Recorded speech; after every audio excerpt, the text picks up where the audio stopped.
Welcome to my channel Compare History. Chapter 1, Foundations of Blood and Spirit, the Warrior as Civic Ideal. In the sun-scorched land of Laconia, a boy was not born a Spartan. He became one, molded by fire and silence. At the age of 7, he was claimed by the state, stripped of softness, and cast into the agoge, where hardship was the sculptor and pain the chisel. He would eat little, speak less, and bleed often, not for cruelty's sake, but for discipline, for Sparta, because in this land, to be a citizen was to be a weapon in service of the whole. Across the sea and centuries away, in the mist-laced provinces of feudal Japan, another boy took a different path. Born into the samurai caste, he was raised not by the state, but by a code, Bushido, the way of the warrior. Loyalty was his armor, honor his compass. Where the Spartan served the state, the samurai served his lord. And where the Spartan dissolved into the phalanx, the samurai stood alone, bearing the weight of his master's fate upon his shoulders. Two civilizations, two sons of war, one forged through the furnace of collective austerity, the other tempered by individual honor and poetic discipline. But both agreed on this: valor was not a skill, it was a virtue. The warrior was not just a soldier. He was the soul of the state, the blade of its values, sharpened across a lifetime. Chapter 2, Forging the Body, Training, Discipline, and the Making of Men. In Sparta, childhood ended not with age, but with pain. A boy's name was spoken less than his silence. He was taught not how to survive, but how to endure, how to steal without shame, how to bleed without sound, how to sleep with cold reeds beneath his skin and still wake a stone. He danced and wrestled not for joy, but for unity. And through beatings beneath temple whips and trials beneath the gaze of Artemis, the boy was melted down and recast, until nothing soft remained. The phalanx did not tolerate weakness. It demanded rhythm, discipline. A man was not his own, but one shield among many. His breath timed to the war drum, his life offered to the line. Far to the east, in a world of calligraphy scrolls and cherry blossoms, the samurai child rose before dawn to train his body as much as his mind. The sword came first, but so too did the bow, the steed, and later ink and brush. His cuts were measured, his posture refined. He studied death through the arc of poetry and the balance of tea bowls.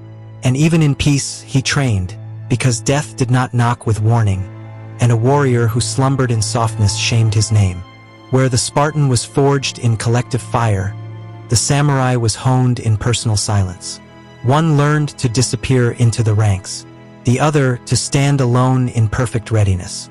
But both were shaped by hands that did not tremble, in lands where discipline was devotion, and the body a temple raised to the god of war. Chapter 3, The Art of War, Tactics, Weaponry, and the Face of Battle. Steel and bronze, wind and stone. The battlefield was their proving ground, and death their final artisan. The Spartans stood shoulder to shoulder, as if hewn from a single block of iron. 8 men deep, locked by round shields, hopla, each one guarding not only himself, but the man beside him. Their spears, doru, thrust forward like forest pines in motion. They advanced not in fury, but in rhythm, like a great machine of flesh and bronze. They did not break, they did not chase, they endured, and in that endurance they conquered. At Thermopylae, they stood as stone before the sea, 300 Spartans, facing down the roaring tide of Persia. Not to win, but to remind the world what courage looked like when it knew it would die. But the samurai? He was the wind to Sparta's wall. In earlier days, he rode as archer-warrior, graceful, elegant, devastating. His arrows hummed with ceremony, his movements choreographed by centuries of ancestral memory. And when war evolved, so too did he. Off horseback, he met his foes in duels of silence and steel. His katana, curved, gleaming, perfect, was not just a weapon. It was his soul folded into iron. Where Spartans fought as a wall of unyielding men, the samurai moved as a solitary reed in a storm. One triumphed through cohesion, the other through clarity. Both faced death not with fear, but with form. Chapter 4, Law, Loyalty, and Death, Honor Codes, and the Meaning of Sacrifice. To the warrior, death was never random. It was a choice, a declaration, a mirror held to the soul. In Sparta, death on the battlefield was the only noble exit. To fall elsewhere, in sickness, in age, in retreat, was to be erased from memory. Mothers did not weep. They commanded, "Return with your shield, or on it." Their grief was silent, their pride sharper than any spear. There were no duels for glory, no vendettas for name. The Spartan bled for the city, and when he fell, he did so namelessly, as part of something larger. He belonged to the state. Even in death, the samurai's path was lonelier and more intimate.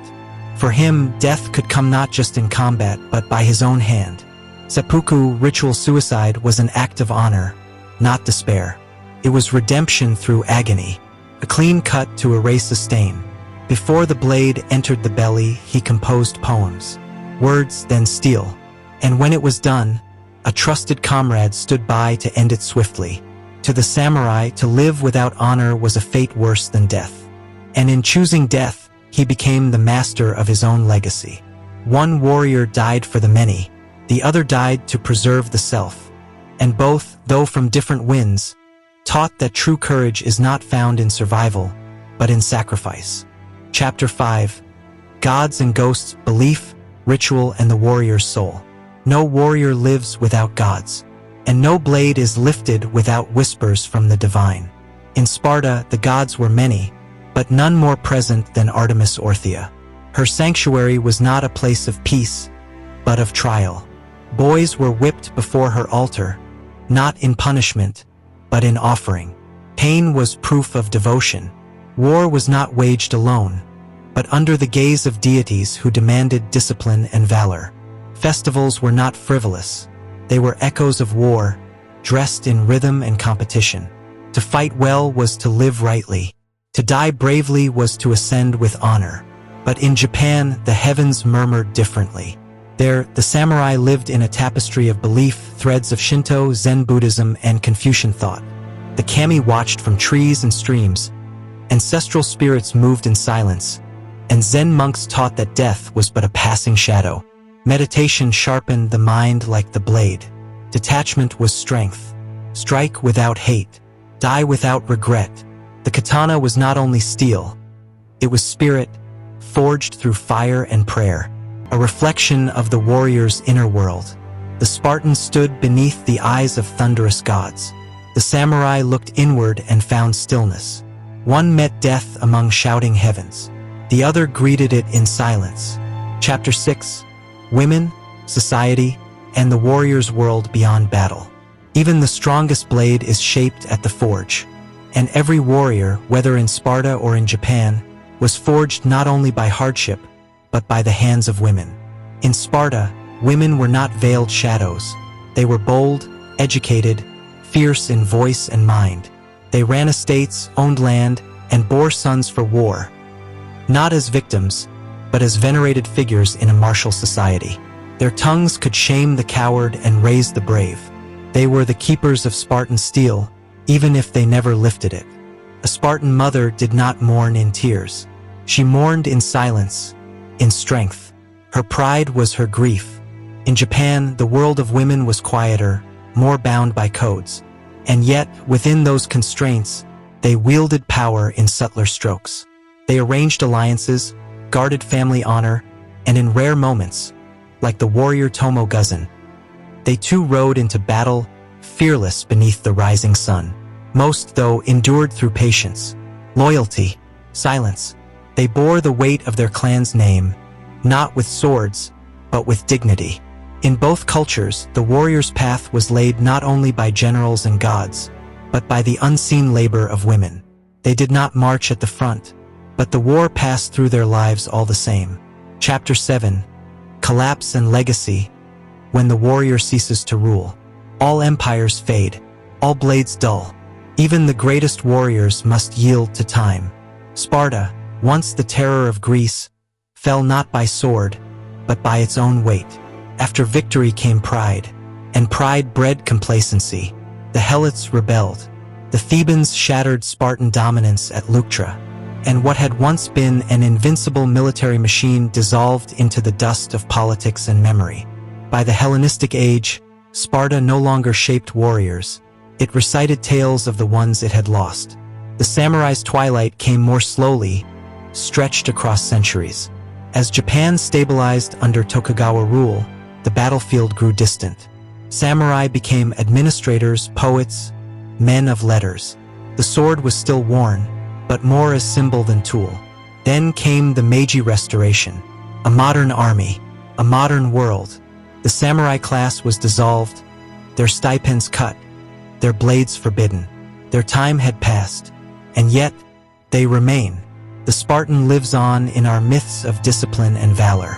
In the silence of the word, laconic, the samurai lingers in martial arts, in business codes, in the bowed heads of honor-driven men. Their empires fell, but their shadows, sharpened, silent, walk with us still. OUTRO, the silence between blades. In the end, what echoes loudest is not the clash of steel, but the silence that follows. The Spartan and the samurai never met. They lived beneath different stars, spoke different tongues, believed in different gods. But they asked the same questions. What does it mean to live with honor? To die without fear? To shape your life into a weapon not for conquest but for principle? One trained beneath olive trees and the watchful eyes of stern gods. The other beneath cherry blossoms and Zen silence. One charged in phalanx, roaring war songs. The other bowed in stillness, whispering death poems. Yet both walked paths few dared follow. Both stood between their people and the storm. They are dust now, their names carved into stone or hidden in ink. But their footsteps have not faded. Their lessons still flicker behind every act of courage, every whispered oath, every soul that seeks something greater than survival. To understand the warrior is to understand the soul of a civilization.